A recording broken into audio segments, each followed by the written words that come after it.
Fallacy number 1 is psychiatrists don't know everything about mental illness, so they don't know anything. Usually this comes across as psychiatrists don't know for sure what causes mental illness, so any claims they make about treating it effectively must be crap. Everything they say is crap, because they don't know what causes it. Okay, I would like to paint a picture. Let's say there's these 3 hypothetical characters named Debbie, Rita, and Joan. They're stuck on a deserted island, meaning there's no camera crew and no voting people off the island. They all get diarrhea. They don't know why. It might be something they're eating. It might be that their only source of water is tainted with germs. Debbie tries chewing different kinds of plants and flowers and animals, tree bark, hoping to find something that will stop it or reduce her diarrhea. She finds a weed that pretty much clears up her problem if she chews one leaf of it. Eventually she tries making tea out of it, and that works better. I don't know, I guess she's got a soda can with some water that she boils over a fire, and she puts the leaf in it and it makes tea. Okay. Rita, on the other hand, there's Debbie, Rita, and Joan. Rita is getting dehydrated from around-the-clock diarrhea, but she refuses to try the weed that works for Debbie. You don't know what's making us sick, so how can you know how to stop it? Asks Rita.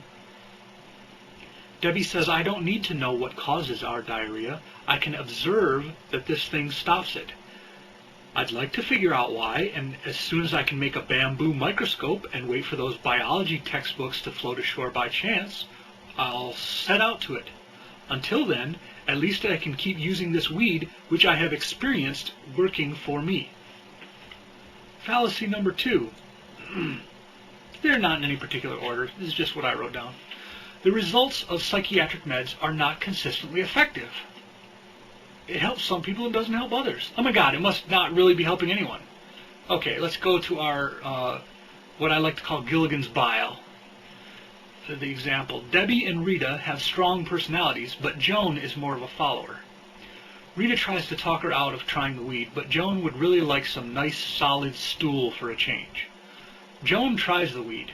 It seems to work. After a few days, even though she's continuing to drink the weed tea, she has another flare-up of diarrhea, worse than before. I told you that weed could kill you, Rita says. You don't know what's causing this or what kind of things that weed tea is doing to you. And now it isn't working for Joan, so you were probably lying all along.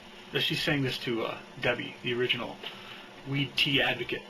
It's just the placebo effect keeping your diarrhea away for now.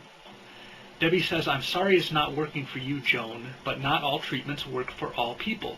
Some people are allergic to penicillin or flu shots. Some people can die from eating a tiny particle of peanuts. Rita, you should still give it a try, and Joan, maybe your metabolism works differently than mine. Maybe if you tried more of the weed, it would still work for you. Of course, since I'm manipulating the hypothetical situation to reflect my perspective, doubling her dosage does make the weed tea effective for Joan. Just because the results of psychiatric meds are not consistently effective does not prove that they aren't effective for some people in a meaningful way. And I think that's borne out by food allergies, and there are probably physical treatments that help some people and don't help other people. A third fallacy is unrepresentative samples. Trying to make points, trying to make conclusions based on generalizations based on unrepresentative samples. I don't have diarrhea anymore, Rita announces. That proves that it's just a matter of stress making us sick, and we can make it go away if we just stop worrying about it. Let yourself be calm and it will stop. If you keep having the problem, it's your own fault. It's nice that the problem went away for Rita, but this is not proof of her speculation. Maybe she's eating or drinking different things from the others. Maybe the illness is intermittent. Maybe her metabolism has changed a little bit. There may be other explanations. You can't take the experience of one person and claim it proves your point. Or you can't take the experience of a few people and claim it applies to everyone. You need representative samples. It proves the problem may go away spontaneously for some people, but not that all people are able to wish themselves better. With mental illness, there are people like John Nash who suffered hallucinations or delusions for many years, and then the problems gradually eased or went away. The movie adaptation of Beautiful Mind claimed he used medications in later years, which was untrue.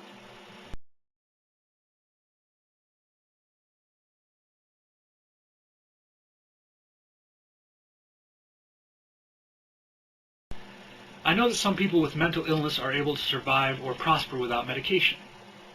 To confuse matters further, there are some people who have a brief psychotic episode once and then never have psychosis ever again. Is this because they reduced their stress or exercised more or got proper alternative treatment, or because it just goes away spontaneously sometimes? I acknowledge that it happens, but if you want to make claims about why it happens, then it's your turn to present some proof. Hint: Psychiatry Deniers got no proof. All they got is the ability to cast aspersions on scientists and the scientific consensus. Meanwhile, there seem to be many other people who are unable to wish the problem away or talk the problem away. I really think the better explanation is not that these people aren't trying hard enough. I think the problem is that most psych deniers haven't seen enough cases to know what they're talking about. If they spent some time with people with mental illness, not just ones who have had bad experiences and reject standard treatments, they would see that it's an ongoing problem for a lot of people, and relaxation is about as effective at curing mental illness as it is curing tapeworms. I think they just haven't seen it enough to know what they're talking about, so it makes it easy to downplay the severity of someone else's mental illness.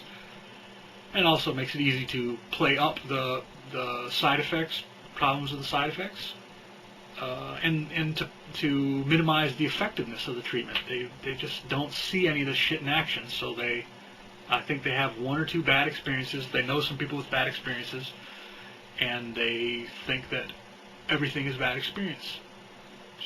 Don't work like that. That's not proof. That is anecdotal evidence. All right. Here's a fourth fallacy commonly used by psychiatry deniers: confusing cause with effect. Back to Gilligan's bile. During 3 weeks using the diarrhea weed cure, Debbie and Joan sometimes experience flare-ups. The weed helps a lot, but it isn't always perfectly effective.